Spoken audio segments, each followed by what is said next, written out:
John Riley here, the junior high pastor at Emmanuel Faith, coming at you today from the beautiful campus of California State University, San Marcos. And as you can see, I'm here in the open courtyard. Just behind me is the school's student union and lots of buildings all around, but it's just me. I'm the only one here. The reason there's nobody else here, of course, quarantine. So schools all moved to being online. But this is a place of higher education, of higher learning, where students actually take their own money, their own resources, or their families, or someone else's scholarship given to them, and they take those and they pay so that they can go to school and be taught things and do work like homework and assignments so that that work can get graded and they can get moved on to the next grade and ultimately get a diploma that will help them get work and get experience towards life and making money and living. As bells go off behind me on this empty campus, I'm here because learning is valuable and learning is important. And at Emmanuel Faith, we're going to spend some time talking about a concept that is vital, that is key, that is actually the most important thing for the church, our church and the church in general, and the church as a whole. Over these next weeks, a new sermon series called The Way. This is the way. This is the way. This is the way. Emmanuel Faith is launching a new series called The Way.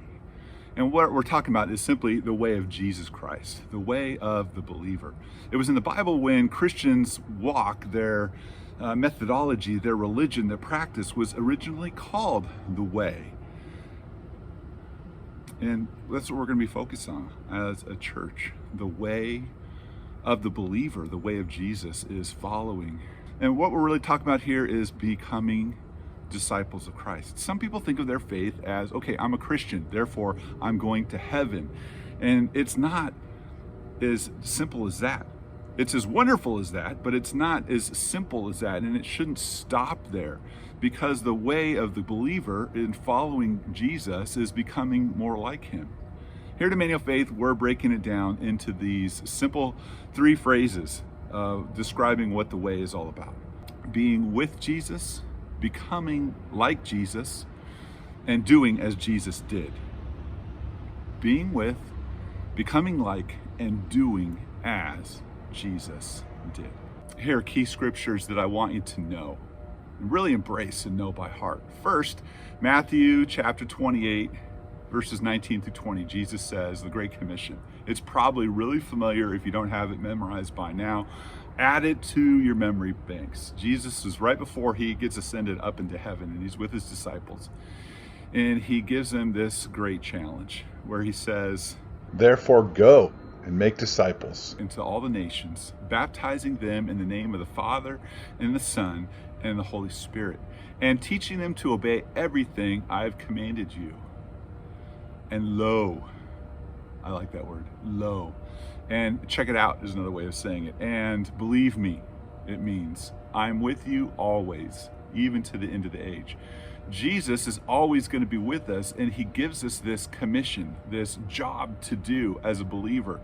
Therefore, think about this. If you are a believer and are not doing the job Jesus is giving you to do, are you really a believer? You can be, but just at the beginning of your journey. But we don't want the people in Emmanuel Faith to stop at the beginning of their journey. The journey is our lifetime in learning to be all 3 things. Be with Jesus, staying connected to him, becoming like him so that the things that are important to him become the things that are important to you. That the character traits that come out of him are the character traits that come out of us. And then finally, doing as Jesus did, which is all about loving and sacrificing. Jesus sums it up himself in what we refer to as the Great Commandment. It's in the book of Matthew, chapter 22, verses 36 through 40. When Jesus is asked, "Teacher, what's the greatest commandment?" And he said, "Love God with all your heart, with all your soul, with all your strength, with all your mind. And love your neighbor as yourself." Jesus says the whole of the commandments, all the law is summed up in those 2 principles. And that's what ends up becoming what we do. The doing as Jesus did. Is that a part of my purpose every day when I wake up? Is that a part of your purpose every day when you wake up? If it is, fantastic. Then you are walking with Jesus. You're following the way. This is the way. This is the way. This is the way. Of the believer, of the disciple. But if that's not anywhere near our minds, then there's some kind of disconnect. There's something going on where we're not responding to the Holy Spirit. It could be fear. It could be busyness or pride or laziness. There could be sins getting in the way, keeping us feeling like we're not good enough. Our enemy, the devil, is trying daily to convince Christians you're not good enough and therefore you shouldn't even try. Anyway, we don't want to believe those lies. There's a whole host of things that can help us change to get moving so that we're trusting God. And it, of course, starts with the beginning, the being with Jesus. If you're with Jesus and staying connected to him, you're going to know who he says you are. And you're going to be much more likely to take whatever step it is, whatever step in the journey that we need to take. You're going to take that step with him if you've stayed connected to him and been listening to his voice, his words, his truth. As we talk about the biblical word disciple, which it sounds very biblical, it actually can apply to other things besides being a follower of God, Christianity. But primarily we use it to describe being a disciple of Jesus and his follower. English word for us to better understand what we're talking about is the word apprentice. Someone who is actively getting trained and learning how from their master or from the expert, so to speak. Students, as I challenge you to think about, am I being a disciple of Jesus? Am I learning from him and staying close to him and learning his ways so that I follow and I walk in his ways? Please realize this isn't a question about whether or not you lose your salvation because you're not doing good enough, because that can never be taken away. Nothing can take away God's love from us.